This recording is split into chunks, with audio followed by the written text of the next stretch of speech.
빚더미에 앉아 동생들 학비를 위해 하루하루를 버텼지만 빚은 계속 불어나기만 했습니다. 그 순간 달콤한 제안이 들어왔어요. 전신마비 재벌 2세와 계약 결혼이었죠. 동생들을 위해 그 제안을 받아들였고 첫날 밤 남편의 행동에 저는 그대로 굳어버리고 말았습니다. 구독 버튼을 눌러주세요. 금빛 행운을 드릴게요. 사연 시작합니다. 5월의 신부는 세상에서 가장 아름다워야 한다고들 말하지만 거대한 호텔 웨딩홀 신부 대기실 구석에 앉아있는 이지은의 모습은 마치 도살장에 끌려온 짐승처럼 처량하기 짝이 없었습니다. 천장에 매달린 수천 개의 크리스털 샹들리에가 눈이 부시도록 쏟아지는 화려한 결혼식장이었으나 지은의 주변만은 마치 딴 세상처럼 어둡고 차가운 공기가 감돌고 있었죠. 하객들은 수천만 원짜리 명품 드레스를 입은 신부를 힐끔거리며 수군거렸습니다. 저 여자가 그 여자야? 빚 때문에 팔려왔다는 그 며느리? 쉿, 들리겠어. 딱 봐도 촌티가 줄줄 흐르잖아. 최 여사가 고르고 골라서 데려온 흙수저래. 지은은 입술을 꽉 깨물며 차오르는 눈물을 참으려 애썼고 쏟아지는 수치심에 고개를 들 수조차 없었습니다. 텅 빈 신부 측 혼주석은 그녀의 비참함을 더욱 부각하고 있었는데 지은의 아버지는 빚쟁이들에게 시달리느라 결혼식장 근처에는 얼씬도 하지 못했기 때문에 지은은 철저히 혼자였던 것입니다. 이 결혼은 축복이 아니라 명백한 거래였습니다. 지은은 떨리는 손으로 드레스 자락을 움켜쥐었습니다. 동생들의 밀린 학비와 아픈 아버지를 짓누르던 3억 원이라는 거대한 빚이 그녀의 가녀린 어깨를 무겁게 짓누르고 있어 화려한 조명 아래서도 숨조차 쉬기 힘들었습니다. 그때 또각또각 날카로운 구두 굽소리가 지은의 심장을 찌르듯 다가왔습니다. 시어머니인 최 여사가 싸늘한 눈빛으로 지은 앞에 섰습니다. 최 여사는 지은의 허름한 드레스 자락을 뾰족한 구두코로 툭툭 건드리며 먼지를 털어내듯 멸시하는 표정을 지었고 입꼬리만 살짝 올린 비릿한 미소를 지으며 지은의 귓가에 낮게 속삭였습니다. 고개 들어라. 너가 팔려온 거 동네방네 소문낼 일 있니? 3억 원이나 주고 사왔으면 밥값은 해야 할 거 아니냐. 웃어. 지은은 주먹을 꽉 쥐어 손톱이 살을 파고드는 고통을 느끼며 억지로 입꼬리를 올렸습니다. 최 여사의 말대로 자신은 며느리가 아니라 돈으로 거래된 물건에 불과했고 3년 전 의문의 사고로 식물인간이 되었다는 재벌가 장남 강민준의 수발을 들기 위해 팔려온 비참한 처지였기 때문입니다. 하지만 지은은 몰랐습니다. 조금 전 최 여사가 식장 구석에서 도우미 아주머니에게 은밀하게 지시했던 핏빛보다 더 끔찍하고 잔인한 내용을 말이에요. 저런 족보 없는 흙수저라야 나중에 민준이 죽었을 때 뒤집어 씌우기 딱 좋고 친정에서도 힘이 없어 찍소리 못할 테니까 신경 끄세요. 어차피 쓰다 버릴 소모품이니까. 결혼식이 끝나고 지은은 저택으로 들어왔지만 그녀의 자리는 식탁이 아니었습니다. 가족들은 운동장처럼 넓은 거실에서 최고급 스테이크를 썰며 와인잔을 부딪히고 웃고 떠들었으나 지은은 부엌 가장 깊숙한 구석으로 밀려나야 했습니다. 도우미 아주머니조차 안쓰러운 눈빛으로 바라볼 정도였죠. 지은에게 주어진 건 개밥 그릇처럼 이가 빠진 그릇에 담긴 식어 빠진 찬밥 한 덩이와 말라 비틀어진 김치뿐이었고 그마저도 의자가 없어 서서 먹어야 했습니다. 스테이크 굽는 냄새가 진동하는 부엌에서 찬밥을 씹으려니 목이 메어왔습니다. 새아가 물 떠와라. 거실에서 최 여사의 고함이 들려올 때마다 지은은 밥알을 씹던 입을 멈추고 네 하고 대답하며 뛰어나가야 했습니다. 지은은 딱딱하게 굳은 찬밥을 물에 말아 꾸역꾸역 넘기며 속으로 피눈물을 삼켰습니다. 참자, 지은아. 이것만 버티면 우리 민지랑 민수, 남들처럼 대학 보낼 수 있어. 아버지 빚도 다 갚았으니까 내가 쥐 죽은 듯 살면 돼. 나는 사람이 아니라 그냥 그림자라고 생각하자. 그렇게 지옥 같은 시간이 흐르고 마침내 밤이 찾아왔습니다. 지은은 떨리는 마음으로 육중한 신혼방 문을 열고 들어갔는데 방 안의 풍경은 마치 시간이 멈춘 듯 기괴했습니다. 넓은 킹사이즈 침대 위에는 소문으로만 듣던 남편 강민준이 초점 없는 눈으로 천장을 응시하고 있었습니다. 방 안 공기는 무덤 속처럼 무겁고 서늘했으며 소독약 냄새와 오래된 환자 특유의 냄새가 섞여 코를 찔렀습니다. 민주는 멍하니 입을 벌린 채 침을 흘리고 있었고 깡마른 몸은 두꺼운 이불 아래서 미동조차 하지 않아 마치 살아있는 시체 같았습니다. 지은은 두려움 속에서도 가슴 한구석에서 묘한 연민을 느꼈습니다. 자신은 돈 때문에 팔려왔지만 이 남자는 이 화려하고 거대한 저택에서 아무런 저항도 하지 못한 채 가족이라는 사람들에게 서서히 사육당하며 죽어가고 있는 것 같았거든요. 그때 등 뒤에서 문이 열리고 최 여사가 따라 들어왔습니다. 그녀는 침대에 누운 민준의 뺨을 톡톡 치며 조소 섞인 웃음을 흘렸고 지은을 돌아보며 얼음장같이 서늘한 목소리로 명령했습니다. 오늘부터 너가 할 일은 딱 하나다. 민준이 숨만 붙어 있게 해. 회장님, 유 원장 때문에 당장은 살려두지만 혹시라도 헛된 생각 품었다가는 너 동생들 인생까지 조져놓을 테니까 명심해라. 너 하나 묻어버리는 건 일도 아니니까. 지은은 고개를 숙이며 네, 어머님. 명심하겠습니다 하고 작게 대답했습니다. 최 여사는 만족한 듯 방을 나갔고 밖에서 문이 잠기는 소리가 철컥하고 들려와 지은의 가슴을 철렁 내려앉게 했습니다. 마치 감옥에 갇힌 죄수가 된 기분이었죠. 방 안에는 숨막히는 정막만이 감돌았고 규칙적으로 들리는 의료기기의 기계음만이 두 사람의 존재를 증명하고 있었습니다. 지은은 긴 한숨을 내쉬며 수건을 들고 민준에게 다가갔습니다. 비록 원하지 않는 결혼이었지만 그래도 명색이 남편이니 닦아주기라도 해야겠다고 생각하며 그에게 손을 뻗었습니다. 그런데 지은이 민준의 턱에 흐르는 침을 닦아주려던 그 순간 지은의 눈에 이상한 것이 들어왔습니다. 침대 머리맡에 걸린 거대한 유화 액자 뒤에서 희미하게 깜빡이는 붉은 불빛이 보였는데 그것은 분명 누군가가 이 방을 감시하고 있다는 카메라의 신호였습니다. 소름이 머리끝까지 돋았습니다. 이 방은 신혼방이 아니라 감시당하는 실험실이었던 겁니다. 지은이 흠칫 놀라 손을 멈추려던 찰나 초점 없던 민준의 눈동자가 갑자기 또렷하게 빛났습니다. 죽은 줄 알았던 눈빛이 맹수처럼 살아나 지은을 쏘아보았습니다. 민준이 재빨리 손을 뻗어 지은의 손목을 낚아챘고 그 힘은 3년을 누워있던 환자라고는 믿기지 않을 만큼 강력해서 지은은 비명을 지를 뻔했습니다. 쉿!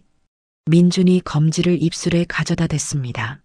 지은은 너무 놀라 입이 떨어지지 않았고 심장이 쿵쿵거려 갈비뼈가 터질 것만 같아 숨을 헐떡였습니다.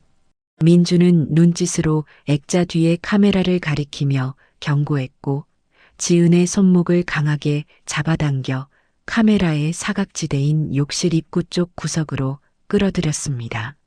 그곳은 커다란 옷장에 가려져 어두웠고 카메라 렌즈에 잡히지 않는 이 방의 유일한 사각지대였습니다. 민주는 천천히 침대에서 몸을 일으켰습니다. 평생 누워만 있어야 한다던 남편이 평생 걷지 못한다던 그 남자가 두 다리로 침대 아래로 내려와 바닥을 디디고 섰습니다. 다행히 바닥에는 두꺼운 양털 러그가 깔려 있어 발자국 소리는 전혀 나지 않았고 민주는 유령처럼 소리 없이 지은의 코앞까지 성큼성큼 걸어왔습니다. 지은은 다리에 힘이 풀려 주저앉고 말았습니다. 눈앞의 남자는 식물인간이 아니었습니다. 호랑이 굴에 들어온 줄 알았는데 알고 보니 자신은 잠자고 있던 용의 콧수염을 건드린 꼴이었습니다.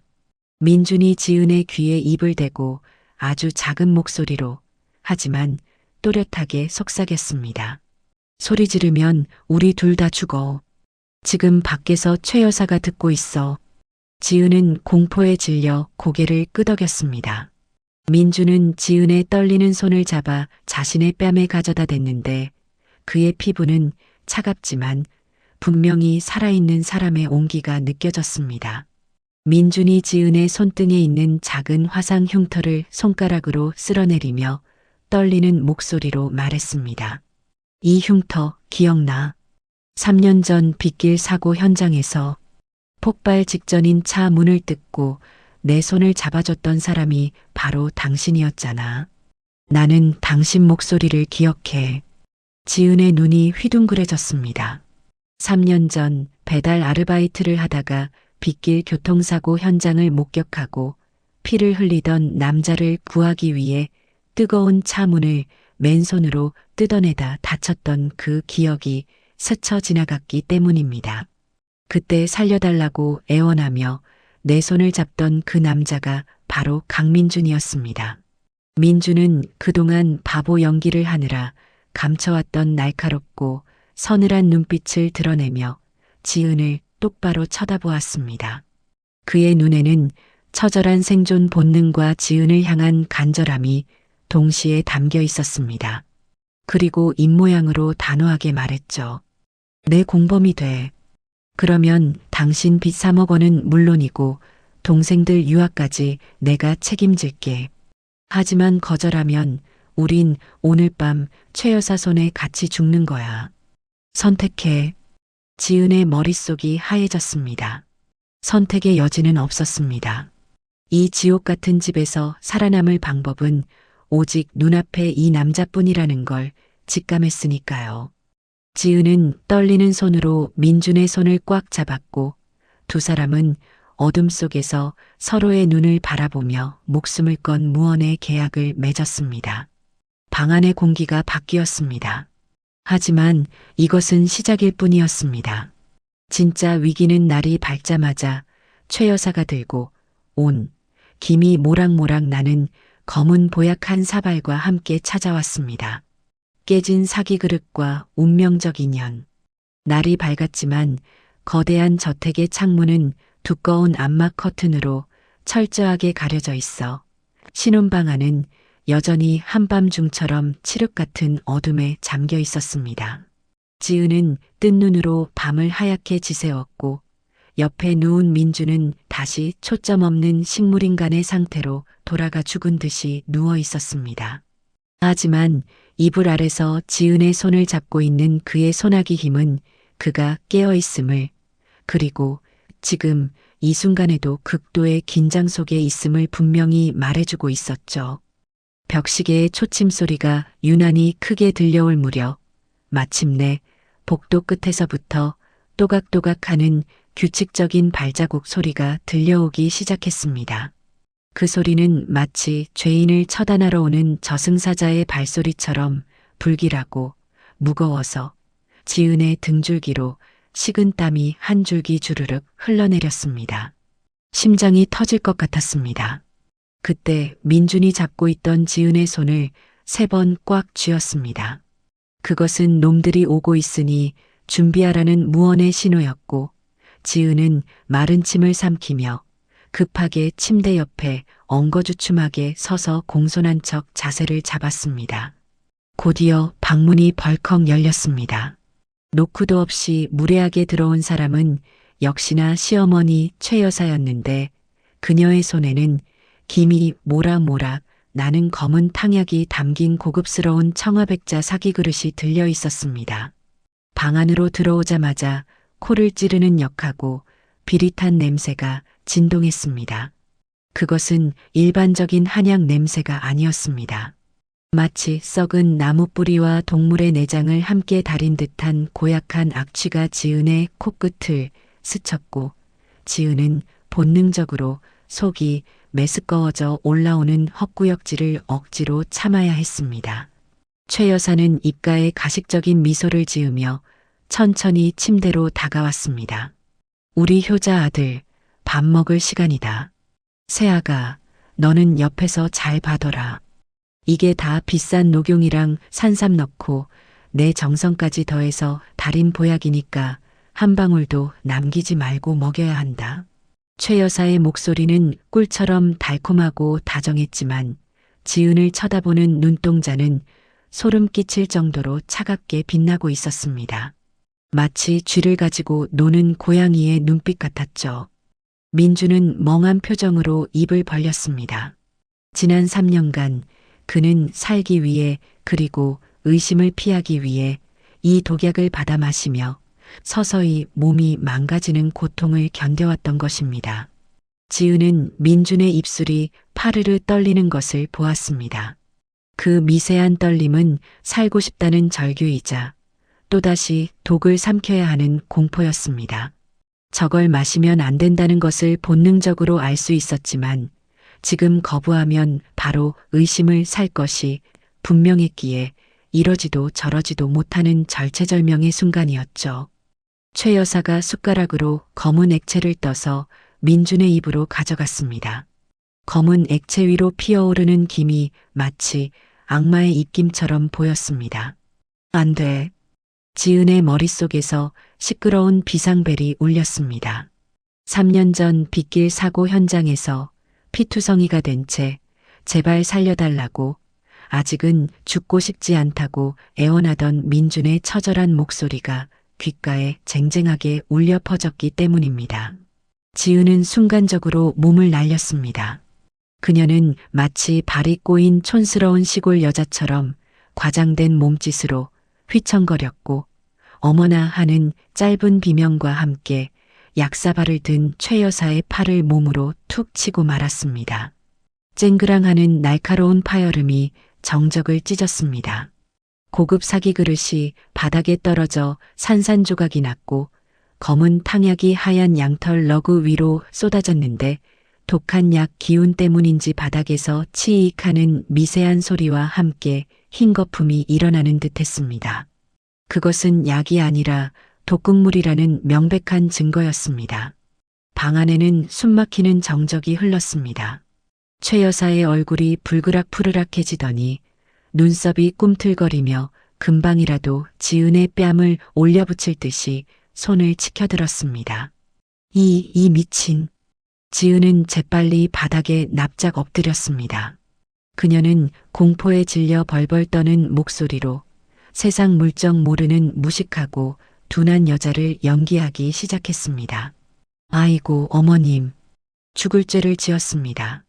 제가 촌년이라 이런 비싼 양탄자는 처음 밟아봐서 그만 발이 미끄러졌어요. 아이고 어머님이 정성껏 다리신 이 귀한 보약을 쏟아서 어떡해. 아이고 아까워라. 지은은 쏟아진 약을 맨손으로 훔치는 신용을 하며 엉엉 우는 소리를 냈습니다. 러그에 스며든 약물이 손에 닿자 피부가 따끔거릴 정도로 독했지만 지은은 아랑곳하지 않고 바닥을 기며 통곡했습니다. 최 여사는 치켜들었던 손을 부들부들 떨며 내렸습니다. 화가 머리끝까지 나서 당장이라도 요절을 내고 싶었지만 자신이 고른 며느리가 이렇게 멍청하고 둔하다는 사실을 직접 눈으로 확인하니 오히려 안심이 되는 아이러니한 상황이었죠. 그래, 차라리 잘 됐다.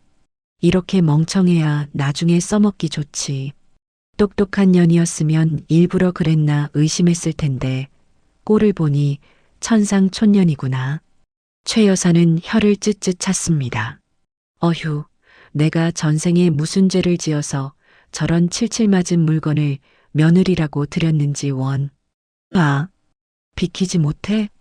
그거 당장 치우고 내일부턴 너가 직접 탕제실 가서 받아와. 한 번만 더 실수하면 그땐 너 손모가지를 분질러 놓을 테니까.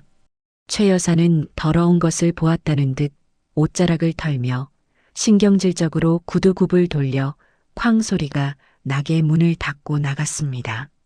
발소리가 완전히 멀어질 때까지 지은은 고개를 들지 않았습니다. 복도 끝에서 정적이 찾아오자 그제야 지은은 참고 있던 숨을 몰아쉬며 바닥에 주저앉았습니다. 고개를 들어보니 민준이 살짝 눈을 뜨고 지은을 내려다보고 있었는데 그의 눈에는 깊은 안도감과 말로 다 할 수 없는 고마움이 담겨 있었습니다. 지은은 깨진 사기 그릇 조각을 주워 담았습니다. 날카로운 파편에 손가락이 베어 선홍빛 피가 맺혔지만 아픔보다는 민준을 지켰다는 안도감이 더 커서 아픈 줄도 몰랐습니다. 그날 밤 두 사람은 다시 욕실 입구의 사각지대에 쪼그리고 앉았습니다. 칠흑 같은 어둠 속에서 서로의 숨소리만이 유일한 위안이었습니다. 민주는 지은의 베인 손가락에 반창고를 붙여주며 낮보다 훨씬 더 부드럽고 떨리는 목소리로 물었습니다. 무서웠을 텐데. 왜 그랬어? 그냥 뒀으면 나만 아프고 말았을 텐데. 최 여사가 당신을 해코지하면 어쩌려고. 지은은 민준의 차가운 손을 자신의 두 손으로 감싸쥐었습니다. 그리고 그의 손바닥에 검지로 글씨를 쓰듯 천천히 하지만 단호하게 대답했습니다. 당신이 살아야 저도 사니까요. 그리고 3년 전 빗길에서 당신을 끄집어낼 때 당신이 내 옷자락을 잡고 했던 말 기억해요? 민준의 눈동자가 흔들렸습니다. 살려주세요. 제발 살고 싶어요. 그날의 절박했던 목소리가 두 사람의 뇌리를 스쳤습니다. 지은은 민준의 눈을 똑바로 바라보며 힘주어 말했습니다. 그때 그 약속 끝까지 지키려고요. 신이 저를 이 집에 보낸 이유가 있을 거예요. 그러니까 당신도 절대 포기하지 마요. 저 독약 내일부턴 제가 똑같이 생긴 가짜 약으로 바꿔치기 할게요. 당신은 그냥 마시는 척만 해요. 나머지는 제가 알아서 할게요. 민주는 감정이 벅차오르는 듯 지은을 와락 끌어안았습니다. 차가운 저택, 감시 카메라가 돌아가는 감옥 같은 방 안에서 두 사람은 서로의 체온을 나누며 비로소 하나가 되었습니다. 그것은 단순한 부부가 아니라 생사를 함께하는 전우애에 가까운 감정이었습니다. 민준이 지은의 귓가에 뜨거운 숨결을 내뱉으며 속삭였습니다. 고마워. 내 목숨, 이제 당신 거야. 그리고 내일부턴 연기를 좀 더 실감 나게 해야 할 거야. 최 여사가 의사를 부를지도 몰라. 그 여자는 의심이 많아서 분명 확인하려 들 거야. 지은은 어둠 속에서 고개를 끄덕였습니다. 그녀의 눈빛은 어제와 달리 바위처럼 단단해져 있었습니다. 더 이상 빛 때문에 팔려온 불쌍한 희생양이 아니었으니까요. 그녀는 이제 남편을 지키는 방패이자 이 썩어 빠진 집안을 무너뜨릴 가장 위험하고 치명적인 무기가 되기로 결심했습니다. 하지만 두 사람의 다짐을 비웃기라도 하듯 다음 날 아침 식탁에서부터 최 여사의 악랄한 괴롭힘은 상상을 초월하는 방식으로 시작되었습니다. 거실 창밖에는 밤새 내린 눈이 수북하게 쌓여 있었고 온도계는 영하 10도를 가리키고 있었습니다. 최 여사는 따뜻한 커피를 마시며 지은에게 턱짓으로 마당을 가리켰습니다. 예, 기계 세탁은 옷감 상해서 안 된다. 민준이 기저귀랑 속옷, 이불 빨래까지 전부 마당 수도가에서 손빨래 해라. 찬물로 팍팍 물러야 정신이 번쩍 들지. 안 그러니? 세제 아까우니까 비누로만 빨고 다 빨기 전엔 들어올 생각 마라. 지은은 자신의 손을 내려다보았습니다. 어제 그릇 파편에 베인 상처가 아직 아물지도 않았는데 이 엄동설 안에 찬물 빨래라니요. 이것은 명백한 고문이었습니다. 하지만 지은은 군말 없이 알겠다고 대답하며 얇은 옷 하나만 걸친 채 밖으로 나갔습니다. 살을 애는 듯한 칼바람이 불어왔지만 그녀의 가슴 속에는 민준을 살려야 한다는 뜨거운 불꽃이 타오르고 있었습니다. 이 사람은 짐이 아니에요. 마당의 수도꼭지에서는 얼음장같이 차가운 물이 콸콸 쏟아져 나왔고 고무장갑도 없이 맨손으로 빨래를 시작한 지은의 양손은 이미 감각을 잃은 지 오래였습니다. 영하 10도의 매서운 칼바람이 불어올 때마다 젖은 손등이 갈라지는 듯한 끔찍한 통증이 밀려왔지만 지은은 이를 악물고 빨래 비누를 거칠게 문질렀습니다. 최 여사가 일부러 더럽혀 놓은 듯한 두꺼운 솜니불 빨래는 물을 잔뜩 머금어 돌덩이처럼 무거웠습니다.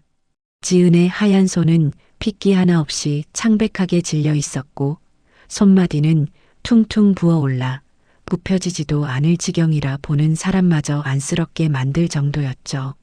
입김을 호흡으로 언손을 녹이려 애썼지만 뼛속까지 파고드는 지독한 한기는 쉽게 가시지 않았습니다. 하지만 몸이 힘든 건 얼마든지 참을 수 있었습니다. 지은을 정말로 비참하고 초라하게 만드는 건 거실 창문 너머로 따뜻한 커피를 마시며 자신을 구경하고 키득거리는 도우미들의 시선과 최 여사의 조소 섞인 눈빛이었습니다.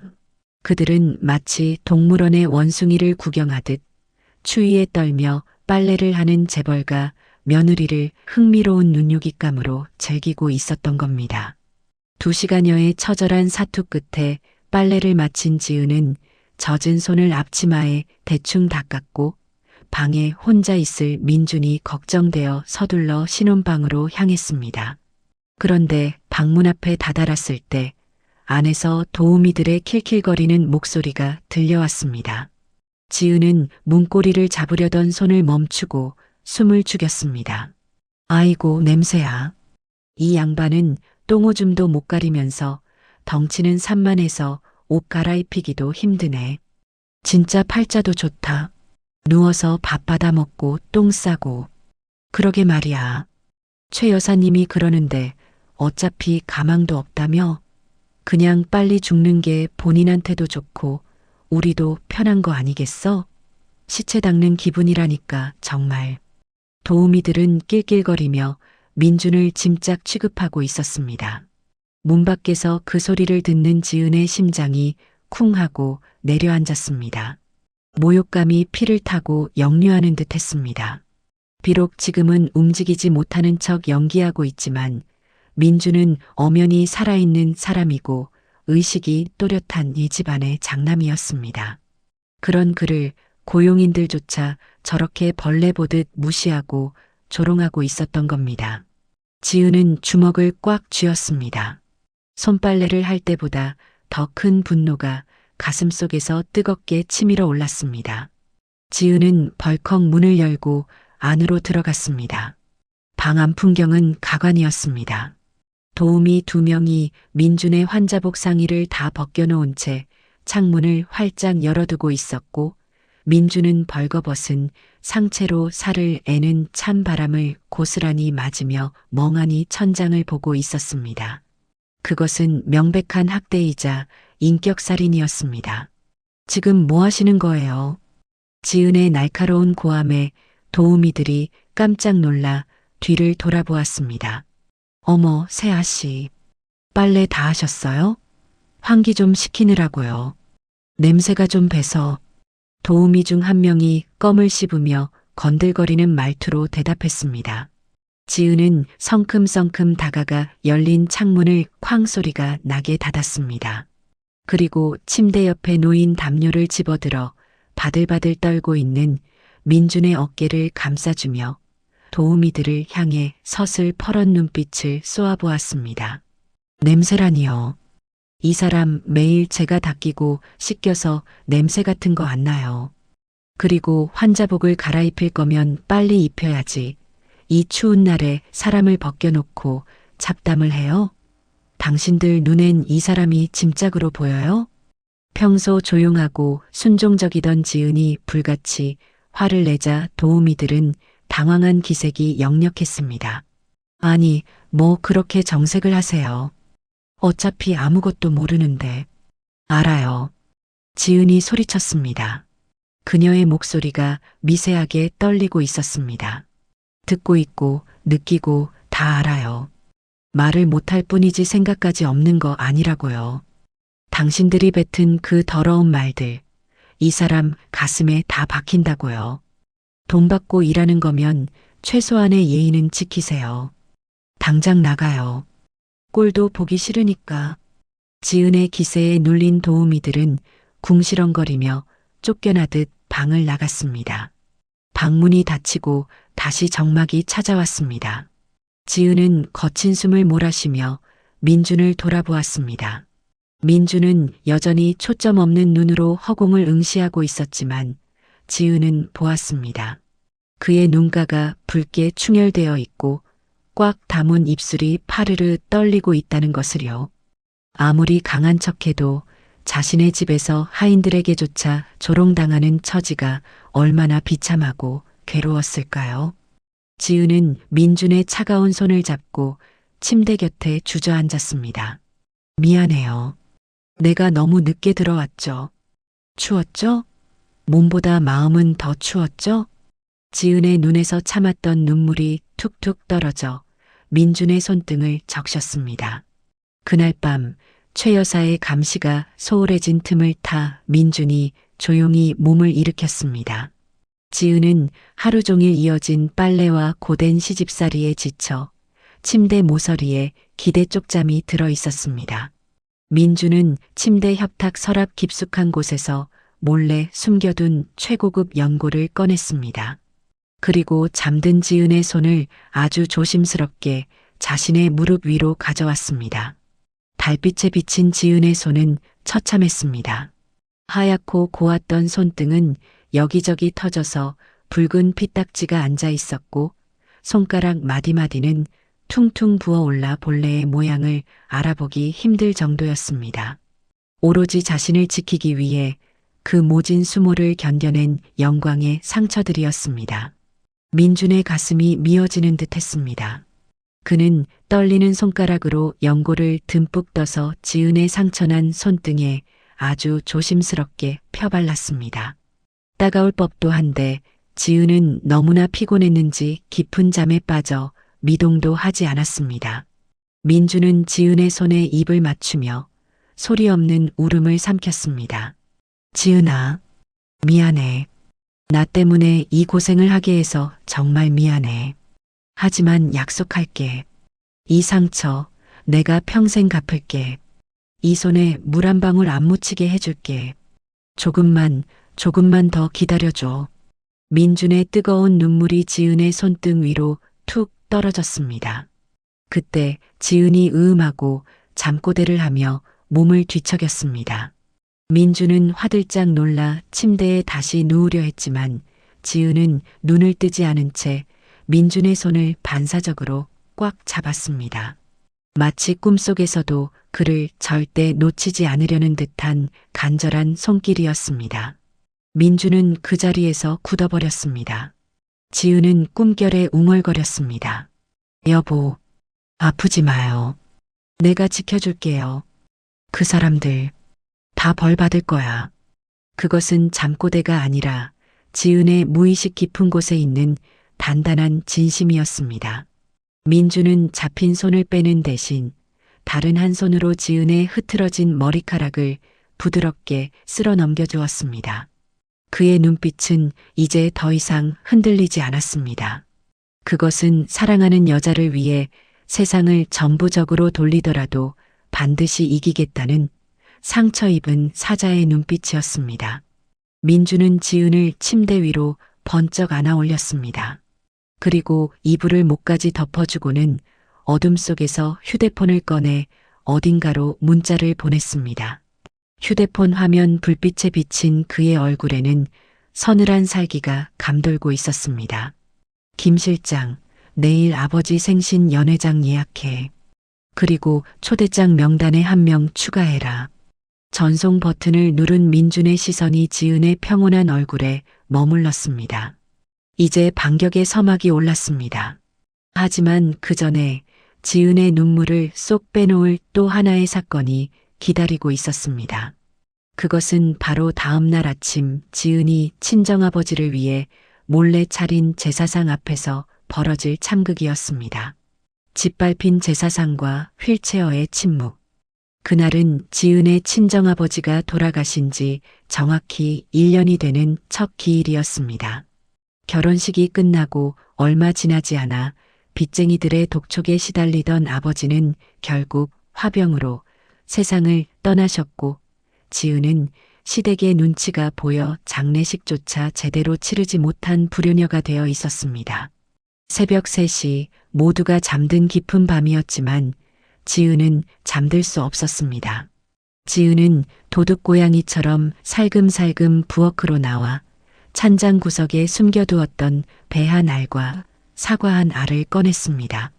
그리고 낮에 몰래 빼돌린 밥 한 공기와 소주 한 병을 들고 저택에서 가장 외지고 차가운 세탁실 구석으로 향했습니다. 제사상이라고 부르기에도 민망한 초라한 상차림이었습니다. 세탁기 위에 신문지를 깔고 그 위에 과일 2개와 밥 한 그릇을 올린 것이 전부였으나 지은에게는 그 어떤 진수성찬보다 간절하고 죄송한 마음이 담긴 밥상이었습니다. 지은은 향 대신 나무젓가락을 태워 그을음 냄새를 피웠고 차가운 타일 바닥에 무릎을 꿇었습니다. 아버지, 불효녀 지은이 왔어요. 따뜻한 밥 한 끼 못 해드리고 보내서 정말 죄송해요. 거기서는 빚 걱정 없이 아프지 말고. 지은의 목에서 컥하고 울음이 터져 나왔지만 혹시라도 누가 들을까봐 입을 틀어막고 소리 없는 오열을 토해냈습니다. 눈물 콧물이 범벅이 된 채 절을 올리려던 바로 그 순간이었습니다. 벌컥하고 세탁실 문이 열리더니 불이 환하게 켜졌습니다. 갑작스러운 빛에 눈이 부셔 고개를 들기도 전에 날카로운 고함이 지은의 고막을 찢어놓을 듯 울려 퍼졌습니다. 이게 무슨 냄새야? 너 지금 여기서 뭐 하는 짓이니? 시어머니 최 여사였습니다. 잠기가 밝은 최 여사가 부스럭거리는 소리를 듣고 내려온 것이었습니다. 최 여사는 세탁기 위에 차려진 초라한 제사상을 보자마자 눈이 뒤집혔고 마치 더러운 벌레를 본 사람처럼 몸서리를 쳤습니다. 이런 재수 없는 년을 봤나? 어디 감히 남의 집구석에 귀신을 불러들여. 우리 집 망하라고 고사를 지내는구나, 아주. 최 여사는 신고 있던 슬리퍼 발로 세탁기 위에 제사상을 걷어찼습니다. 와르르 하는 소리와 함께 사과와 배가 바닥으로 굴러떨어졌고 밥그릇이 엎어지며 하얀 쌀밥이 시커먼 먼지구덩이 속에 처박혔습니다. 소주병은 깨져서 날카로운 파편이 사방으로 튀었습니다. 아, 안 돼요. 어머님, 제발. 지은은 바닥을 기어가 엎어진 밥그릇을 주워 담으려 했습니다. 하지만 최 여사는 그런 지은의 손등을 발로 지시겨 밟았습니다. 치워. 당장 안 치워. 빚쟁이한테 쫓겨 죽은 귀신이 뭐가 좋다고 제사상을 차려. 너네 아버지 귀신 붙어서 우리 민준이 더 아프면 너가 책임질 거야. 지은의 가슴이 갈기갈기 찢겨나갔습니다. 아버지를 모욕하는 말만은 참을 수가 없어 지은은 밟힌 손을 빼내지도 못한 채 고개를 들고 최 여사를 노려보았습니다. 그녀의 눈에는 처음으로 도끼가 서려 있었습니다. 말씀, 가려서 하세요. 저희 아버지 빚 때문에 돌아가셨지만 평생 정직하게 사신 분이에요. 어머님처럼 돈으로 사람 무시하고 집 밟는 분 아니셨다고요. 뭐라. 인연이 지금 눈을 똑바로 뜨고 대들어. 최 여사는 분을 이기지 못하고 지은의 머리채를 휘어잡았습니다. 지은의 몸이 힘없이 끌려갔고 최 여사는 바닥에 떨어진 흙 묻은 배 조각을 집어들어 지은의 입에 억지로 쑤셔 넣었습니다. 그렇게 처먹이고 싶으면 너나 실컷 처먹어라. 아주 배가 불렀지. 감히 시어미한테 말대꾸를 해. 지은은 입안 가득 흙 묻은 배가 쑤셔 박힌 채 굴욕감과 서러움에 몸을 떨었습니다. 하지만 뱉지 않았습니다. 아버지를 위해 차린 마지막 밥상이었기에 차라리 씹어 삼키며 피눈물을 흘렸습니다. 그 시각 열린 문틈으로 이 모든 상황을 지켜보는 사람이 있었습니다. 바로 민준이었습니다. 민준은 휠체어에 앉아 어둠 속에 숨어 있었는데 휠체어 손잡이를 잡은 그의 주먹에서는 핏줄이 터질 듯 솟아올라 있었습니다. 당장이라도 뛰쳐나가 최 여사를 밀치고 지은을 일으켜 세우고 싶었으나 지금 나섰다가는 지은이 지난 며칠간 목숨 걸고 지켜온 모든 계획이 물거품이 될 것이 뻔했습니다. 민주는 입술을 깨물어 피를 냈습니다. 조금만 참아, 지은아. 내일이다. 내일이면 이 지옥 내가 끝내줄게. 저 여자 입에서 나오는 저 더러운 말들 평생 후회하게 만들어줄게. 민주는 피 묻은 입술로 무언의 맹세를 하며 다시 어둠 속으로 휠체어를 돌렸습니다. 그의 눈에서는 굵은 눈물이 뚝뚝 떨어졌지만 눈빛만은 시퍼런 칼날처럼 빛나고 있었습니다. 다음 날 저녁 저택은 아침부터 분주했습니다. 오늘은 강 회장, 즉 민준의 아버지이자 최 여사의 남편인 그룹 회장의 칠순 잔치가 열리는 날이었기 때문입니다. 정계와 재계의 거물급 인사들이 줄지어 저택으로 들어왔고 마당에는 화려한 뷔페와 샴페인 타워가 세워졌습니다. 지은은 며느리였지만 한복 대신 하녀들이 입는 앞치마를 두르고 주방에서 설거지를 하고 있었습니다. 최 여사가 손님들 눈에 띄지 말라며 주방 구석에 처박아 둔 것이었습니다. 아이고, 최 여사님. 며느님은 어디 가셨어요? 인사라도 시켜주셔야죠. 손님들이 물을 때마다 최 여사는 우아한 부채질을 하며 거짓말을 늘어놓았습니다. 아유, 말도 마세요. 몸이 좀 안 좋아서 방에 있어요. 워낙 약골이라. 그때 연회장 입구 쪽이 소란스러워지기 시작했습니다. 웅성거리는 소리와 함께 홍해 갈라지듯 사람들이 길을 터주었고 그 사이로 전동 휠체어 한 대가 미끄러지듯 들어왔습니다. 민준이었습니다. 늘 멍하니 침을 흘리던 환자복 차림이 아니었습니다. 그는 몸에 딱 맞는 검은색 맞춤 정장을 입고 있었고 머리는 깔끔하게 빗어 넘겨져 있어 3년 전 사고 이전의 귀공자 같은 모습 그대로였습니다. 물론 여전히 다리는 움직이지 못하는 척 휠체어에 앉아 있었지만 그가 뿜어내는 기운은 자중을 압도하기에 충분했습니다. 최 여사의 얼굴이 사색이 되었습니다. 분명 방에 가두고 나오지 못하게 문까지 잠갔는데 어떻게 저 차림으로 나타난 건지 도무지 이해할 수가 없었기 때문입니다. 아니, 민준아, 너가 어떻게... 최 여사가 당황하며 다가오려 하자 민준은 휠체어를 멈추고 차가운 눈빛으로 그녀를 쏘아보았습니다. 그 눈빛이 너무나 매섭고 또렷해서 최 여사는 순간적으로 얼어붙어 발걸음을 멈출 수밖에 없었습니다.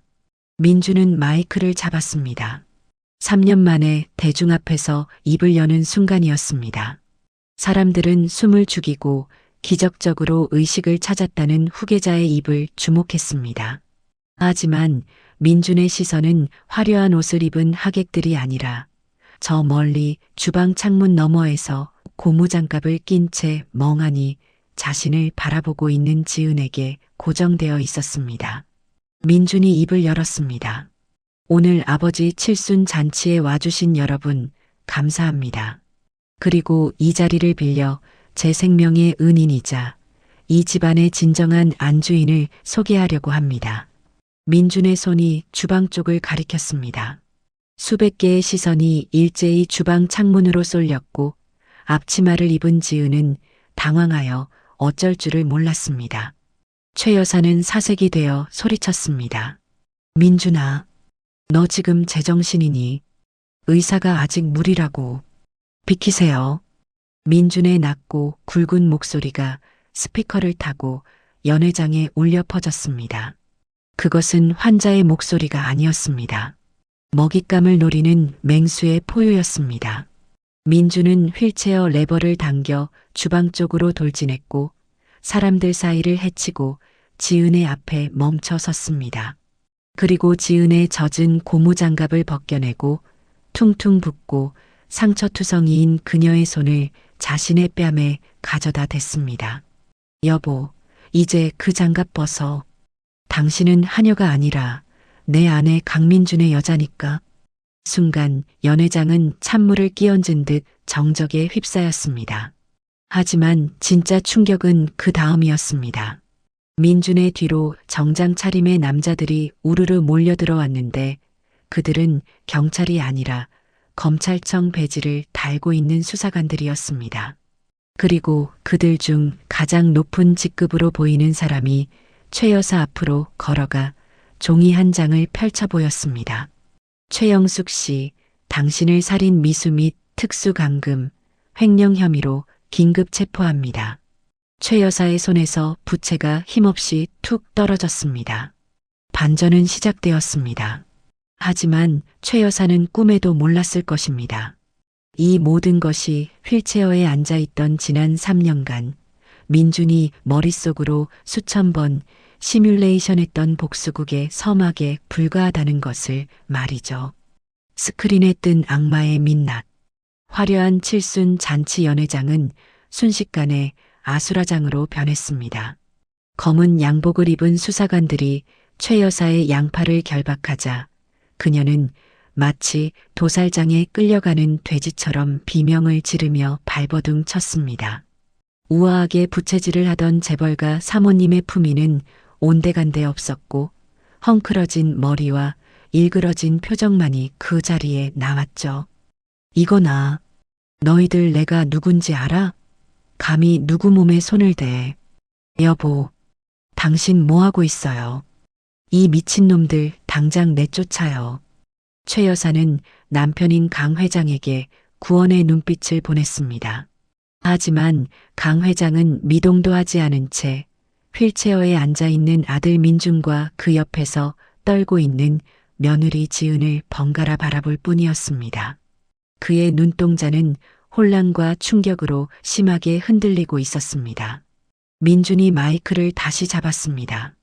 그의 목소리는 낮았지만 연회장의 모든 소음을 잠재울 만큼 위압적이었습니다. 아직 상황 파악이 안 되시는 모양인데 제가 친절하게 설명해 드리죠. 김 실장, 스크린 띄워. 민준의 지시에 따라 연회장 정면에 설치된 대형 스크린이 내려왔습니다.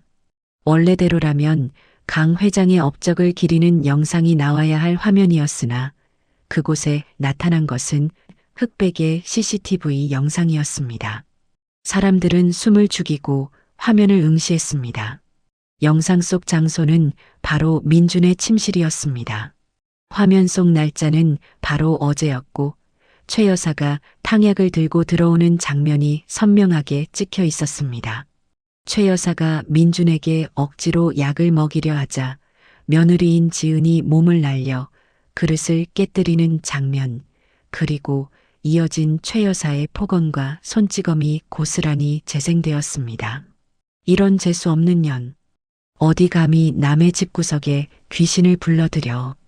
영상 속 최 여사의 목소리가 스피커를 타고 쩌렁쩌렁하게 울려 퍼졌습니다.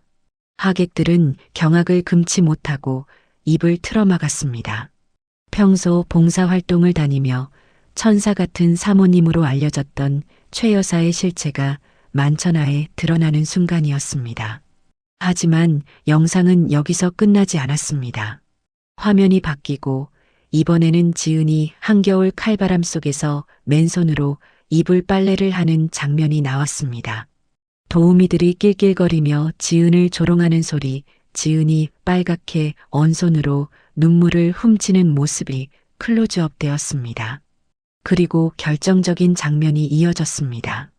바로 어젯밤 지은이 세탁실에서 몰래 차린 제사상을 최 여사가 발로 걷어차고 지은의 입에 흙 묻은 배를 쑤셔 넣는 장면이었습니다. 아, 안 돼. 최 여사는 다리에 힘이 풀려 바닥에 주저앉았습니다. 자신이 저지른 짓이 수백 명의 하객 앞에서 생중계되리라고는 상상조차 하지 못했기 때문입니다. 지은은 고개를 들 수 없었습니다. 자신이 당했던 수모를 다시 보는 것만으로도 몸이 떨려왔지만 그때 따뜻하고 큰 손이 지은의 어깨를 감싸 안았습니다. 민준이었습니다. 그는 휠체어에서 꼿꼿한 자세로 지은을 지탱해주며 흔들림 없는 눈빛으로 지은을 안심시켰습니다. 보세요. 똑똑히 보십시오. 민준이 소리쳤습니다. 이게 바로 제 새어머니이자 이 그룹의 안주인이라 불리는 최영숙 씨의 진짜 모습입니다. 그리고 하나 더. 화면이 다시 바뀌었습니다. 이번에는 1년 전 최 여사가 누군가와 통화하는 녹취록과 함께 의문의 서류들이 화면을 가득 채웠습니다. 민준이 그놈 식물인간 상태가 너무 오래 가면 안 돼. 적당한 때에 심정지로 처리해. 유 원장만 고치면 되니까 약물 투여량 늘리고. 최 여사의 육성이 흘러나오자 연 회장은 찬물을 끼얹은 듯 조용해졌습니다. 그것은 단순한 학대가 아니라 명백한 살인 모의였습니다. 강 회장의 얼굴이 흙빛으로 변했습니다. 그는 믿을 수 없다는 표정으로 바닥에 주저앉은 아내를 내려다보았고 배신감에 치를 떨며 비틀거리며 다가갔습니다. 여보, 아니야. 저거 다 조작이야. 민준이 저놈이 나를 모함하려고. 최 여사가 남편의 바짓가랑이를 잡고 애원했습니다. 하지만 강 회장은 가차없이 그녀의 손을 뿌리쳤습니다. 짝 하는 소리와 함께 최 여사의 고개가 돌아갔습니다. 강 회장의 손이 부들부들 떨리고 있었습니다. 너가 어떻게 나한테 이럴 수 있어? 내 아들을 죽이려 해? 그것도 모자라 며느리를 저렇게 짐승 취급을 해? 내가 너를 어떻게 믿었는데. 강 회장은 가슴을 움켜쥐고 쓰러질 듯 휘청거렸습니다. 평생을 회사 일에만 미쳐 가정에 소홀했던 자신이 원망스러운 듯 그는 괴로운 신음소리를 냈습니다. 수사관들이 다시 최 여사를 일으켜 세웠습니다. 최영숙 씨, 증거는 충분합니다. 서울로 가시죠. 최 여사는 끌려가면서도 악을 썼습니다. 이거나 내가 누군지 알아? 내 변호사 불러. 민준이 너, 이 불효막심한 놈. 내가 너를 어떻게 키웠는데 은혜를 원수로 갚아? 너가 사람이야? 민준은 차가운 미소를 지으며 끌려가는 최 여사를 향해 마지막 한마디를 던졌습니다. 키워주신 은혜, 이렇게 갚아드리는 겁니다. 감옥에서 평생 썩게 해드리는 게 제 마지막 효도입니다. 부디 오래오래 사세요. 지옥 같은 그곳에서. 최 여사가 끌려나가고 연 회장에는 무거운 침묵만이 감돌았습니다. 하객들은 눈치를 보며 하나둘 자리를 피했고 엉망이 된 잔치판에는 강 회장과 민준 그리고 지은만이 남았습니다. 강 회장은 며느리 지은에게 다가왔습니다. 그는 지은의 상처투성이 손을 보며 말을 잇지 못했습니다.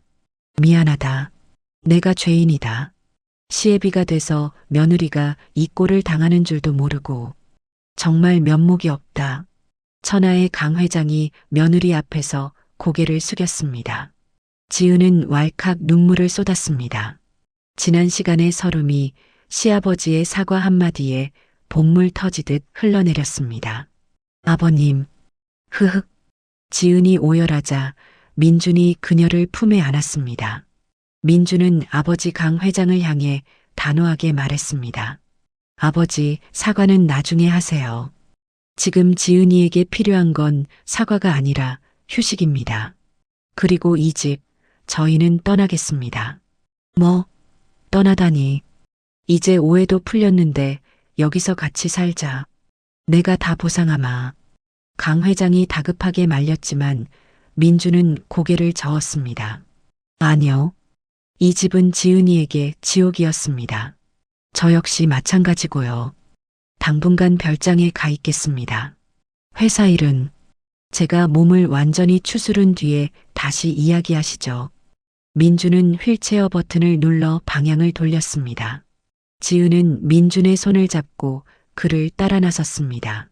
저택을 나서는 두 사람의 뒷모습 위로 붉은 노을이 지고 있었는데 그것은 끝이 아니라 새로운 시작을 알리는 신호탄처럼 보였습니다.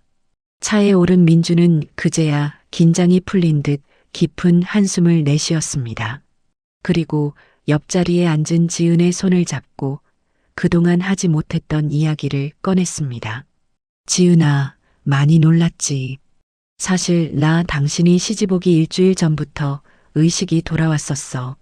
하지만 움직일 수가 없었지. 최 여사가 쓰는 약 때문에 근육이 마비되어 있었거든. 지은은 놀란 눈으로 민준을 바라보았습니다. 그럼 처음부터 다 알고 있었던 거예요? 응.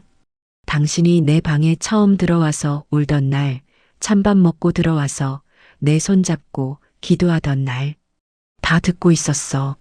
당신이 탕약 쏟았을 때, 그때 결심했어. 내가 이 여자를 지키지 못하면 난 죽어서도 눈을 못 감겠구나 하고. 민준의 눈가가 촉촉해졌습니다. 당신은 나한테 생명의 은인이고 내가 살아난 유일한 이유야. 이제부터는 내가 당신 지킬게. 당신 동생들, 돌아가신 장인어른 명예. 내가 다 되찾아 줄게. 지은은 민준의 품에 안겨 소리내어 울었습니다. 그것은 슬픔의 눈물이 아니라 안도와 행복의 눈물이었습니다. 차는 도심을 벗어나 한적한 교회로 달렸습니다. 하지만 두 사람은 알지 못했습니다. 감옥으로 끌려가던 최 여사가 호송차 안에서 변호사에게 은밀한 쪽지 하나를 건넸다는 사실을 말이에요. 그 쪽지에는 짧지만 섬뜩한 한 문장이 적혀 있었습니다. 플랜 B 가동해. 그년 동생부터 건드려. 악연은 아직 끝나지 않았습니다. 어둠 속에서 또 다른 불행의 씨앗이 싹트고 있었습니다. 무너진 동생들과 경찰서의 불청객. 도심에서 1시간 남짓 떨어진 한적한 별장은 고요하고 평화로웠습니다. 지은과 민준이 지옥 같았던 본가를 떠나 이곳에 머문 지도 어느덧 일주일이 지났고 두 사람은 난생 처음으로 누구의 눈치도 보지 않는 평범한 신혼부부 같은 일상을 보내고 있었습니다.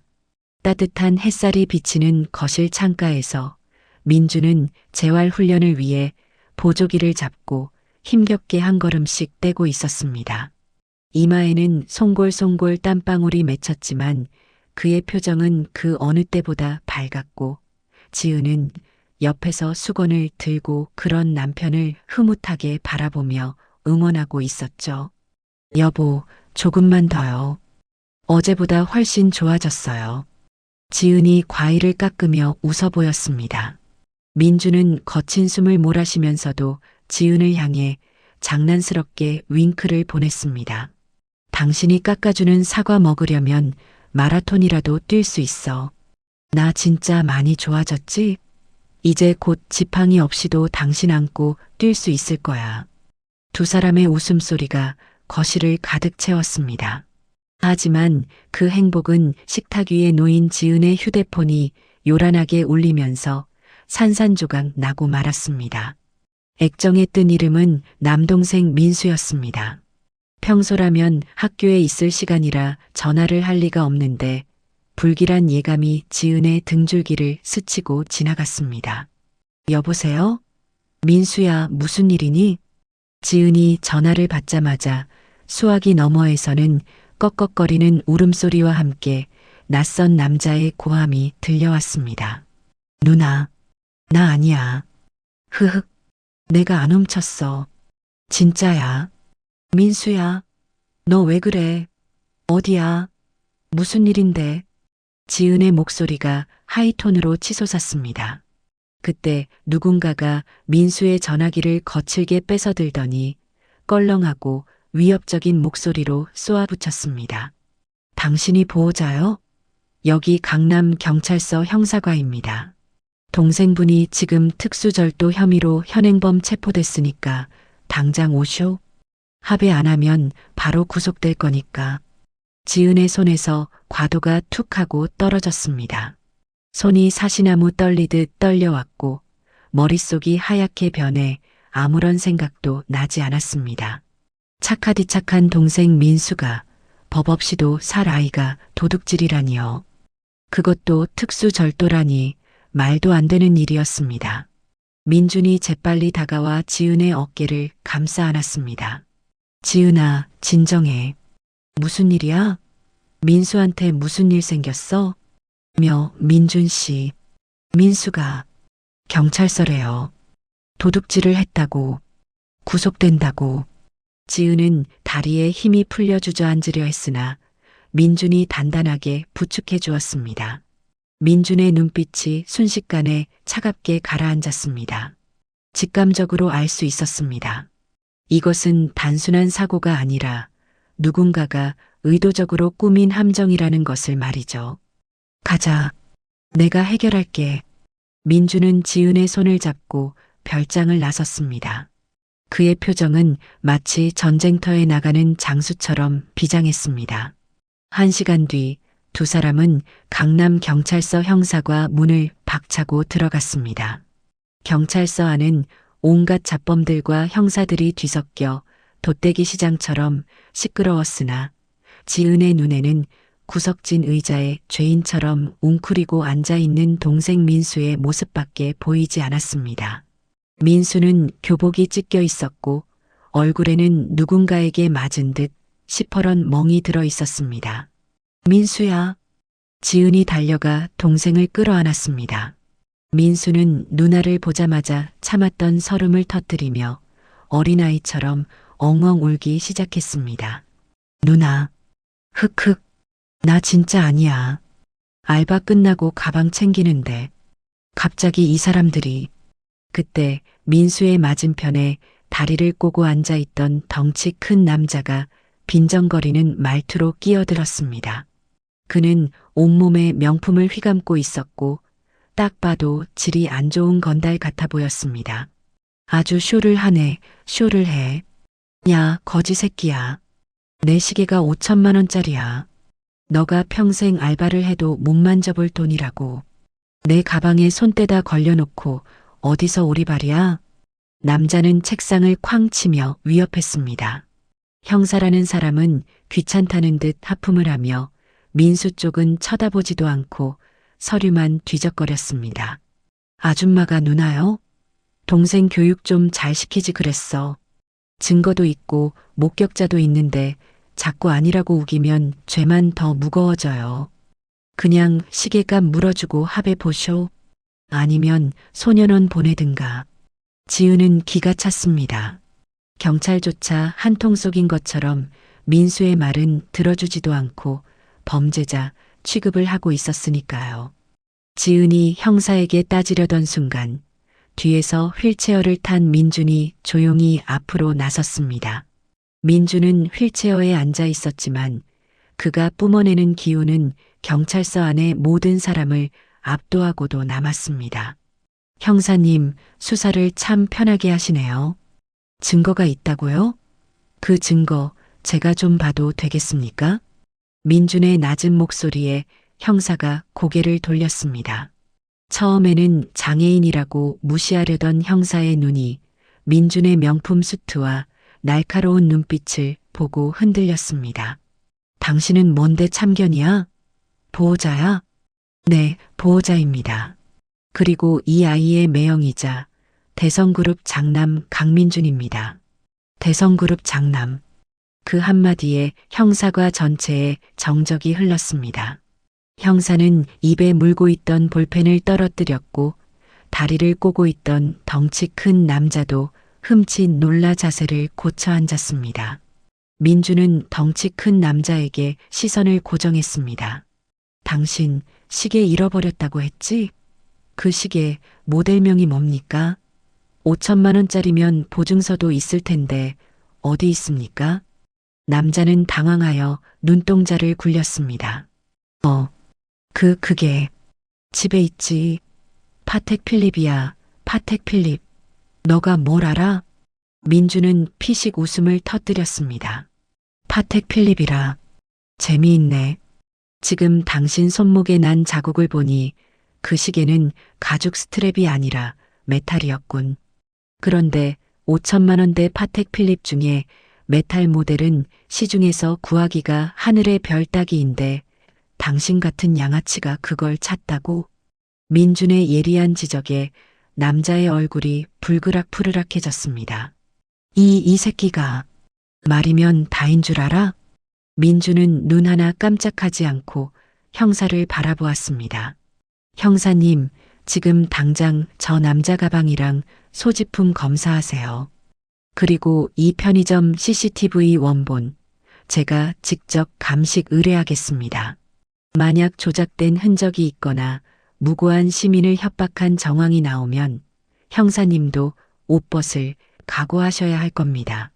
민준이 휴대폰을 꺼내 어딘가로 전화를 걸었습니다. 김 실장, 지금 강남서로 고문 변호사단 전부 보내. 민형사 소송 준비하고 언론사에도 연락해. 대성그룹 사돈이 경찰서에서 누명을 쓰고 폭행당했다고. 변호사단이라는 말에 형사의 얼굴이 사색이 되었습니다. 형사는 급하게 덩치 큰 남자의 가방을 뒤지기 시작했고 놀랍게도 가방 안쪽 깊숙한 주머니에서 잃어버렸다던 시계가 툭 하고 떨어졌습니다. 이게 왜 여기 있어? 남자는 당황하여 소리쳤지만 이미 늦었습니다. 모든 게 자작극이었음이 만천하에 드러난 것입니다. 민주는 차갑게 웃으며 남자에게 다가갔습니다. 누가 시켰지? 최영숙 변호사인가? 아니면 그 밑에 있는 김 변호사? 남자는 덜덜 떨며 뒷걸음질 쳤습니다. 몰라. 난 그냥 시키는 대로. 남자는 뭔가 말실수를 했다는 것을 깨닫고 입을 틀어막았지만 민주는 이미 확신했습니다. 이것은 감옥에 간 최 여사가 자신의 변호사를 통해 꾸민 치졸한 복수극이라는 것을요. 민주는 형사에게 싸늘하게 말했습니다. 이 남자 무고죄랑 미성년자 폭행, 협박 혐의로 정식 고소합니다. 내 동생 털끝 하나라도 건드린 데가 아주 혹독하게 치르게 해주지. 민수는 혐의를 벗고 풀려났습니다. 지은은 경찰서를 나오면서도 계속 흐르는 눈물을 멈추지 못했습니다. 민준 씨, 고마워요. 정말 고마워요. 당신 아니었으면 우리 민수. 민주는 지은의 어깨를 감싸고 민수의 찢어진 교복을 정리해 주었습니다. 민수야, 놀랐지? 이제 괜찮아. 매형이 다 해결했어. 민수는 훌쩍거리며 고개를 끄덕였습니다. 매형, 고맙습니다. 저 진짜 무서웠어요. 세 사람은 서로를 의지하며 차에 올랐습니다. 하지만 민준의 표정은 여전히 굳어 있었습니다. 최 여사가 감옥에서도 이런 짓을 꾸밀 수 있다는 건 아직 그녀의 손발이 되어주는 세력이 밖에서 활개치고 있다는 뜻이었으니까요. 민주는 운전대를 잡은 손에 힘을 주었습니다. 최영숙, 아직 정신을 못 차렸군. 내 가족을 건드리면 어떻게 되는지 똑똑히 보여주지. 차는 어둠을 뚫고 다시 별장으로 향했습니다. 하지만 지은의 마음 한구석에는 또 다른 불안감이 싹트고 있었습니다. 이번엔 남동생이었지만 다음 타깃은 누가 될지 모른다는 공포가 밀려왔기 때문입니다. 그리고 그 예감은 틀리지 않았습니다. 별장에 도착하자마자 지은의 휴대폰이 또다시 울렸습니다. 이번에는 여동생 민지였습니다. 언니, 큰일 났어. 집 앞에 웬 빨간 딱지가. 아빠 유품이랑 가구들이 다 압류당하고 있어. 산 너머 산이었습니다. 최 여사의 변호사 군단이 이번에는 지은의 친정집 빚 문제를 걸고 넘어지며 돌아가신 아버지의 마지막 흔적까지 짓밟으려 하고 있었던 것입니다. 지은은 절망적인 표정으로 민준을 바라보았습니다.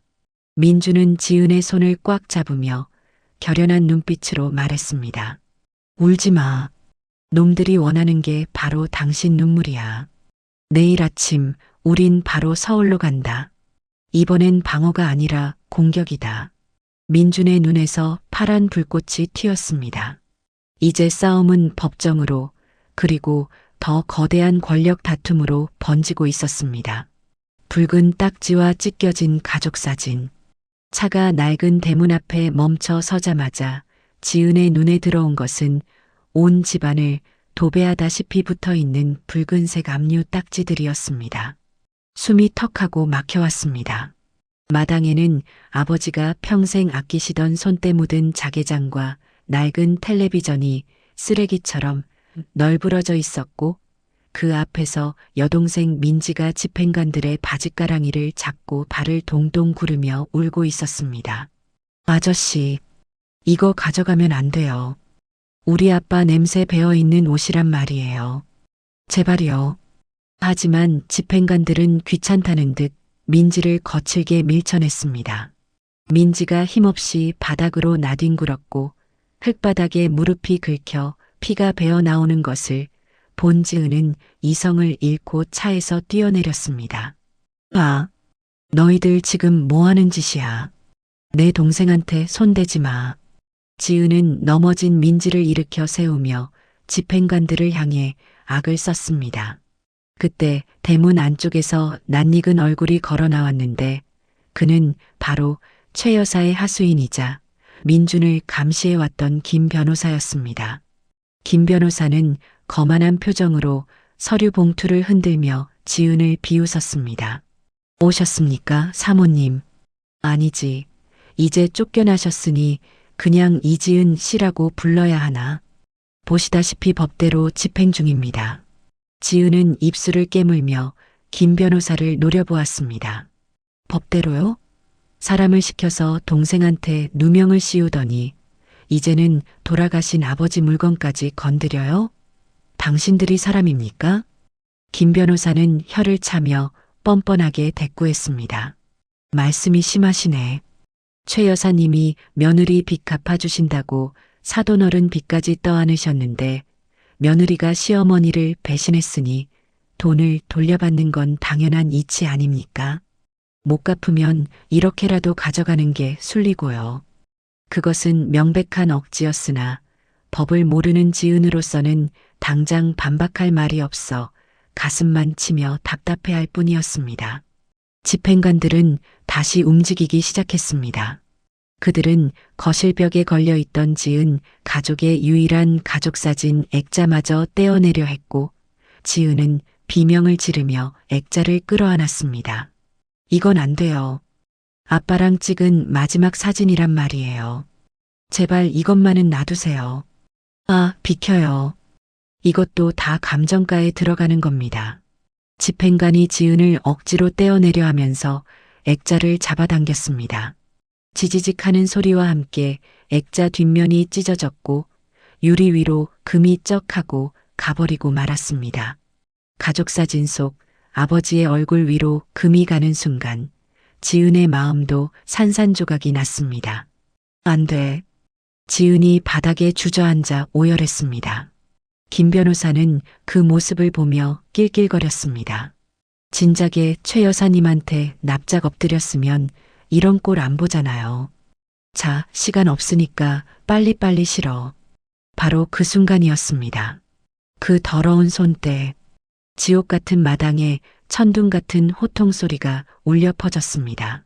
대문 앞에 서 있던 민준이었습니다. 그는 지팡이를 짚고 있었지만 그 어느 때보다 당당하고 위협적인 모습으로 성큼성큼 걸어 들어오고 있었습니다. 민준의 등장에 김 변호사의 얼굴이 사색이 되었습니다. 도련님, 아니 강 대표님, 여긴 어떻게? 민준은 대답 대신 김 변호사의 멱살을 잡고 그대로 대문 기둥에 거칠게 밀어붙였습니다. 쾅 소리가 나며 김 변호사의 안경이 바닥으로 떨어졌고 민준은 짐승처럼 으르렁거렸습니다.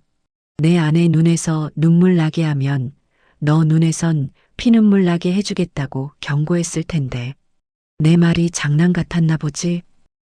이건 적법한 절차입니다. 채권자가 권리를 행사하는 건데 폭력을 쓰시면 김 변호사가 버둥거렸지만 민준의 악력은 상상을 초월했습니다. 민준은 잡고 있던 멱살을 놓고 안주머니에서 꼬깃꼬깃한 서류 뭉치 하나를 꺼내 김 변호사의 얼굴에 던지다시피 뿌렸습니다. 종이들이 눈처럼 흩날리며 마당에 떨어졌습니다. 적법? 웃기지 마. 니놈들이 유령 회사를 통해 지은이 아버지 빚을 헐값에 사들인 뒤에 이자를 1000% 넘게 부풀려서 청구한 거 다 알아. 민준의 말에 김 변호사의 눈동자가 심하게 흔들렸습니다. 그것은 최 여사와 김 변호사만이 알고 있는 1급 비밀이었는데 민준이 그것을 알고 있을 줄은 꿈에도 몰랐기 때문입니다. 민준은 바닥에 떨어진 서류 한 장을 구둣발로 밟으며 차갑게 말했습니다. 불법 추심의 사문서 위조, 그리고 이자 제한법 위반. 이 정도면 변호사 자격 박탈은 기본이고 징역 5년은 거뜬하게 나오겠네. 지금 경찰 오고 있으니까 변명은 서해 가서 해. 형세는 순식간에 역전되었습니다. 조금 전까지만 해도 기세등등하던 집행관들은 눈치를 보며 슬금슬금 물러났고 김 변호사는 다리에 힘이 풀려 주저앉았습니다. 강 대표님, 한 번만 봐주십시오. 저는 그냥 시키는 대로. 닥쳐. 민주는 김 변호사를 쳐다보지도 않고 지은에게 다가갔습니다. 그리고 바닥에 주저앉아 찢어진 가족 사진을 껴안고 있는 지은 앞에 한쪽 무릎을 꿇고 앉았습니다. 민주는 자신의 손수건을 꺼내 지은의 눈물을 닦아주었고 떨고 있는 지은의 손을 따뜻하게 감싸주었습니다. 미안해. 내가 너무 늦었지. 이제 괜찮아. 아무도 당신 가족 못 건드려. 지은은 민준의 품에 안겨 참았던 울음을 터뜨렸습니다. 여보, 사진이, 아빠 사진이, 괜찮아. 다시 복원하면 돼. 그리고 내가 장인어른 빚 법적으로 깨끗하게 정리했어.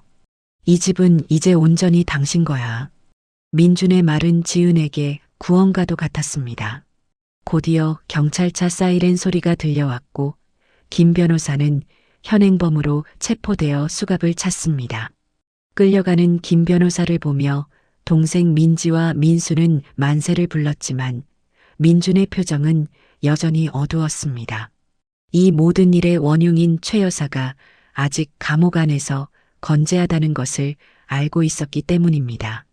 그날 밤 민준과 지은은 엉망이 된 친정집을 정리했습니다. 깨진 액자 유리를 치우고 찢어진 사진을 테이프로 붙이며 지은은 처음으로 마음 편히 웃을 수 있었습니다. 하지만 민준은 잠든 지은을 뒤로하고 조용히 마당으로 나왔습니다. 밤하늘에는 달이 차갑게 빛나고 있었고 민준은 어딘가로 전화를 걸었습니다. 수화기 너머로 중후한 남자의 목소리가 들려왔습니다. 강 대표, 부탁한 자료 찾았네. 최영숙이 비자금 관리하던 비밀장부, 그게 어디 있는지 알 것 같아. 민준의 눈이 번뜩였습니다. 최 여사를 영원히 재기불능으로 만들 수 있는 마지막 스모킹건, 바로 비자금 장부의 행방이 드러난 것입니다. 민준은 낮게 속삭였습니다. 어딥니까? 제가 직접 가겠습니다. 상대는 잠시 뜸을 들이더니 충격적인 장소를 입에 올렸습니다. 등잔 밑이 어둡다더니 그 장부 지금 자네가 있는 그 집에 있어. 장인어른이 남기신 유품 중에 비밀이 숨겨져 있는 것 같네. 민주는 전화를 끊고 멍하니 집을 바라보았습니다.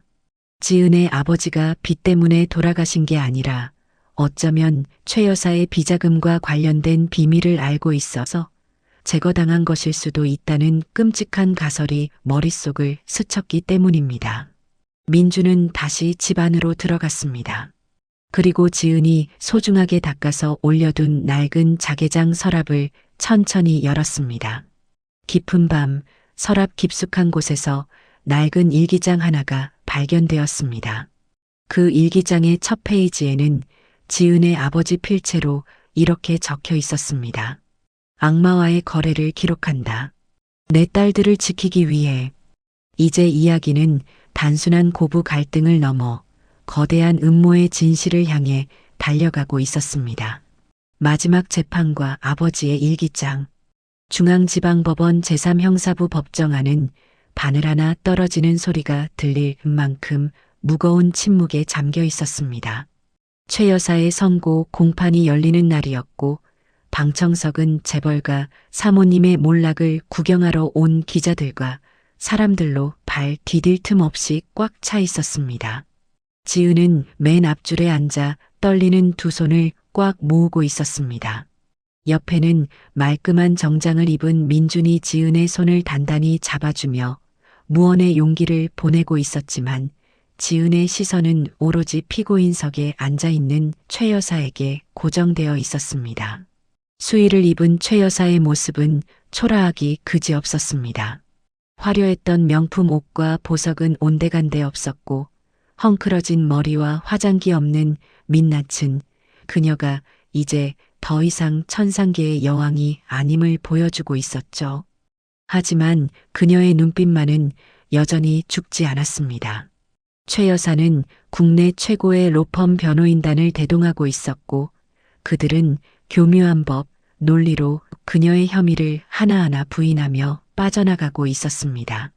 존경하는 재판장님, 피고인은 며느리를 훈육하려다 우발적으로 발생한 일이지 결코 고의적인 학대가 아니었습니다. 또한 비자금 조성 혐의 역시 실무진의 독단적인 행동이었을 뿐 피고인은 전혀 알지 못했습니다. 변호사의 뻔뻔한 변론에 방청석에서는 야유가 터져나왔습니다. 하지만 재판부는 증거 불충분을 이유로 고심하는 듯한 표정을 지었고 최 여사의 입가에는 아주 미세하지만 승리를 확신하는 비릿한 미소가 스쳐 지나갔습니다. 지은의 가슴이 숫덩이처럼 타들어갔습니다. 이대로라면 최 여사는 집행유예나 가벼운 벌금형으로 풀려날 수도 있는 상황이었고 그렇게 된다면 지은의 가족은 또다시 지옥 같은 보복의 공포 속에 살아야 할 것일 뻔했습니다. 바로 그때였습니다. 재판장님, 검찰 측 추가 증인 신청과 함께 결정적인 물적 증거를 제출합니다. 검사가 자리에서 일어나며 민준을 가리켰습니다. 술렁거리는 장내를 뚫고 민준이 증인석으로 걸어나갔는데 그의 손에는 낡고 빛바랜 검은색 양장본 노트 한 권이 들려 있었습니다. 최 여사의 눈이 휘둥그레졌습니다. 그녀는 본능적으로 저 노트가 무엇인지 알아차린 듯 사색이 되어 변호사의 옷자락을 다급하게 잡아당겼습니다. 안 돼. 저걸 막아. 당장 막으란 말이야. 하지만 이미 늦었습니다.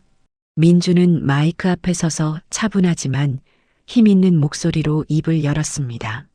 이것은 제 장인이자 최영숙 씨의 운전기사였던 고 이태식 씨가 남긴 친필 일기장이자 비밀 장부입니다. 여기에는 최영숙 씨가 지난 10년간 저질러온 추악한 범죄의 기록이 낱낱이 적혀 있습니다. 법정안이 발칵 뒤집혔습니다. 판사는 엄숙한 표정으로 증거물을 받아들였고 민주는 떨리는 목소리로 일기장의 마지막 페이지를 낭독하기 시작했습니다. 2023년 12월 15일 사모님이 또다시 내 명의로 된 대포 통장을 만들라고 지시했다. 거절하면 내 딸들을 가만두지 않겠다고 협박했다. 나는 죄를 짓는 것보다 딸들이 다치는 게 더 무섭다. 신이시여, 저 악마에게서 우리 가족을 구해주소서. 지은은 입을 틀어막고 오열했습니다. 아버지가 화병으로 돌아가신 줄만 알았는데 사실은 최 여사의 협박과 강요에 시달리다 억울하게 희생당하셨다는 사실이 가슴을 후벼 팠습니다. 민준의 낭독은 계속되었습니다. 민준 도련님 사고도 우연이 아니다. 사모님이 브레이크 오일을 손대는 걸 내가 봤다. 나는 그걸 알고도 말하지 못했다. 내 입을 막으려고 사모님은 빚이라는 올가미로 내 목을 조르고 있다.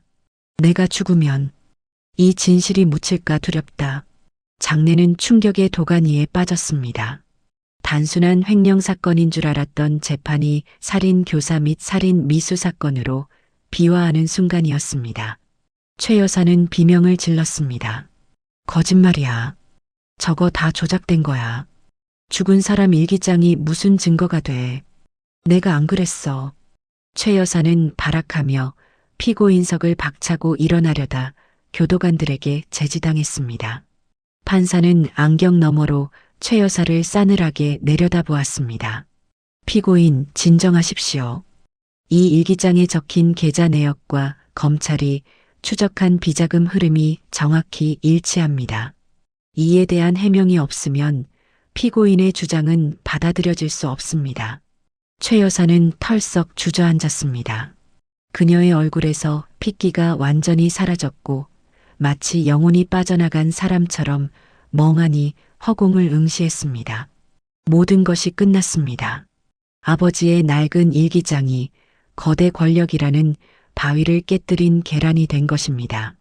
재판장이 주문을 낭독하는 순간 법정 안의 공기가 무겁게 가라앉았습니다. 피고인 최영숙을 징역 25년에 처한다. 또한 범죄 수익금 500억 원 전액을 몰수한다. 25년. 환갑이 넘은 최 여사에게 그것은 사실상 종신형이나 다름없는 선고였습니다. 방청석에서는 환호성과 박수가 터져 나왔습니다. 최 여사는 판결이 믿기지 않는 듯 고개를 저으며 울부짖었습니다. 안 돼. 내가 누군지 알아? 난 못 가. 이건 무효야. 여보, 나 좀 살려줘요. 하지만 방청석 맨 뒤에 앉아있던 강 회장은 아내를 외면한 채 쓸쓸히 법정을 빠져나갔습니다. 최 여사는 처참하게 무너져 내리며 교도관들의 손에 질질 끌려나갔습니다. 그녀가 마지막으로 퇴장하는 문이 쾅 닫히는 순간 지은의 가슴 속에 맺혀있던 거대한 응어리도 함께 사라지는 듯 했습니다. 지은은 자리에서 일어나 민준을 보았습니다. 민준은 옅은 미소를 지으며 지은에게 다가와 말없이 그녀를 안아주었습니다. 끝났어. 여보, 이제 진짜 다 끝났어. 지은은 민준의 가슴에 얼굴을 묻고 하염없이 눈물을 흘렸습니다. 아빠, 보고 계시죠? 이제 편히 쉬세요. 저 사람들이 죗값 다 받았어요. 법정을 나서는 두 사람 위로 따사로운 햇살이 쏟아지고 있었습니다. 법원 앞에는 수많은 기자가 몰려들어 플래시를 터뜨렸지만 민주는 지은의 손을 놓지 않고 당당하게 걸어갔습니다. 그날 저녁 지은과 민주는 아버지의 산소를 찾았습니다. 지은은 복원된 가족사진과 함께 오늘 법원에서 받아온 판결문 사본을 아버지의 묘비 앞에 놓았습니다.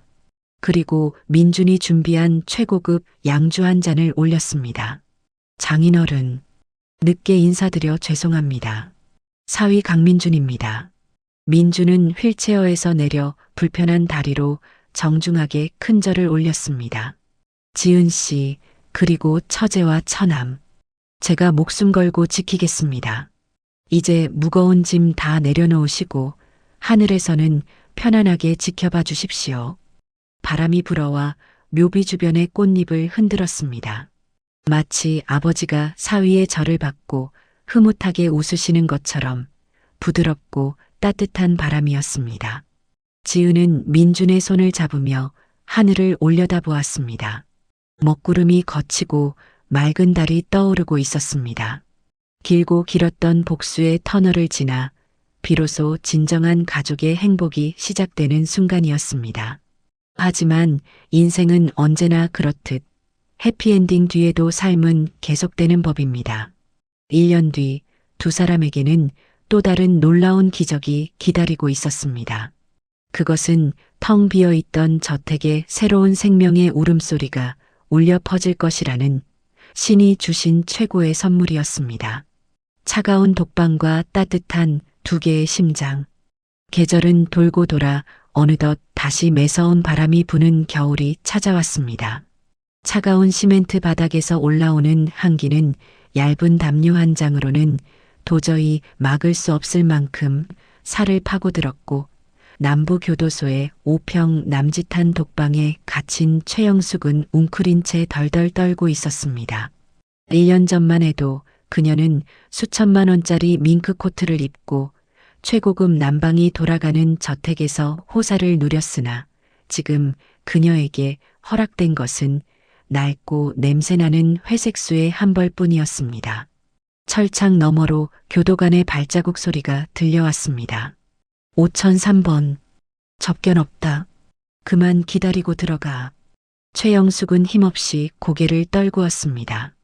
1년이 지나도록 면회 오는 사람은 단 한 명도 없었고 그녀가 그토록 애지중지하며 돈을 퍼부어 주었던 변호사들마저 돈줄이 끊기자 썰물처럼 빠져나간 뒤였습니다. 그녀는 바닥에 놓인 차갑게 식은 콩밥을 바라보았습니다. 예전 같으면 개밥이라며 거들떠보지도 않았을 음식이었지만 지금은 배가 고파 허겁지겁 손으로 집어 먹어야 하는 처량한 신세가 되어버린 것입니다. 밥알을 씹을 때마다 모래알을 씹는 것처럼 서러움이 목구멍까지 차올랐습니다. 내가 왕년엔 회장 사모님이었는데 너희들이 감히 나를. 최영숙은 벽을 긁으며 쉰 목소리로 중얼거렸지만 돌아오는 것은 옆방 수감자의 시끄럽다는 욕설과 차가운 냉기뿐이었습니다. 그녀가 지은 죄의 무게만큼이나 감옥의 밤은 길고도 혹독했습니다. 같은 시각 서울 도심의 풍경은 교도소와는 정반대로 따뜻하고 활기찼습니다. 대성그룹 본사 대회의실에서는 뜨거운 박수갈채가 쏟아지고 있었는데 단상에 오른 민주는 더 이상 휠체어에 의지하지 않고 두 다리로 꼿꼿하게 서 있었습니다. 1년간의 피나는 재활 훈련 끝에 그는 지팡이조차 없이 당당하게 걸을 수 있게 된 것입니다. 민주는 마이크를 잡고 부드러운 미소를 지었습니다. 지난 1년간 우리 그룹은 뼈를 깎는 혁신을 통해 부패를 척결하고 투명한 경영으로 다시 태어났습니다. 이 모든 영광을 저를 믿고 기다려준 임직원 여러분, 그리고 제 가장 든든한 버팀목인 아내에게 돌립니다. 민준의 시선이 맨 앞줄에 앉아있는 지은에게 향했습니다. 지은은 이제 주눅든 며느리가 아니라 그룹산하복지재단의 이사장으로서 당당하고 우아한 자태를 뽐내고 있었습니다. 그녀는 민준과 눈이 마주치자 수줍게 웃으며 고개를 끄덕였습니다. 지은이 운영하는 재단은 과거 최 여사가 비자금 세탁 통로로 이용했던 껍데기뿐인 곳이었으나 지은은 취임하자마자 모든 장부를 투명하게 공개하고 사재를 털어 진짜 어려운 이웃을 돕는 곳으로 탈바꿈시켰습니다. 덕분에 흑수저 신데렐라라는 비아냥은 사라지고 진정한 노블레스 오블리주라는 찬사가 쏟아지고 있었죠. 행사가 끝나고 두 사람은 대기실로 들어왔습니다. 단둘이 남게 되자 민주는 긴장이 풀린 듯 지은의 어깨에 기대었고 지은은 그런 남편의 넥타이를 풀어주며 다정하게 물었습니다. 여보, 다리 안 아파요? 아까 보니까 조금 떠는 것 같던데. 괜찮아. 당신이 보고 있는데 어떻게 아픈 티를 내겠어. 나 오늘 진짜 멋있었지? 민준이 아이처럼 웃으며 묻자 지은은 민준의 볼을 꼬집으며 장난스럽게 대답했습니다. 네네, 아주 멋있어서 눈이 부실 지경이었어요. 얼른 집에 가요. 오늘 민수랑 민지 불러서 저녁 먹기로 했잖아요. 그날 저녁 민준과 지은의 집 식탁은 웃음꽃으로 가득 찼습니다. 1년 전 경찰서에서 누명을 쓰고 울던 남동생 민수는 어느덧 의젓한 대학생이 되어 잠바를 입고 있었고 여동생 민지는 원하던 미술 공부를 시작해 얼굴이 활짝 피어 있었습니다. 식탁 위에는 지은이 직접 만든 갈비찜과 잡채, 그리고 아버지가 좋아하시던 김치찌개가 보글보글 끓고 있었습니다. 매형, 저 이번에 장학금 탔어요. 이거 누나랑 매형 덕분이에요. 나중에 취직해서 꼭 갚을게요. 민수가 성적표를 내밀며 자랑스럽게 말했습니다. 민주는 흐뭇한 표정으로 민수의 어깨를 두드려 주었습니다. 장하다 내 처남. 갚긴 뭘 갚아? 너희가 이렇게 잘 커준 것만으로도 나는 이미 다 받았어. 아버님이 하늘에서 보시면 정말 기뻐하실 거야. 그때였습니다. 맛있게 갈비찜을 먹던 지은이 갑자기 입을 틀어막으며 헛구역질을 했습니다. 우. 식탁에 정적이 흘렀습니다. 민주는 화들짝 놀라 의자를 박차고 일어났고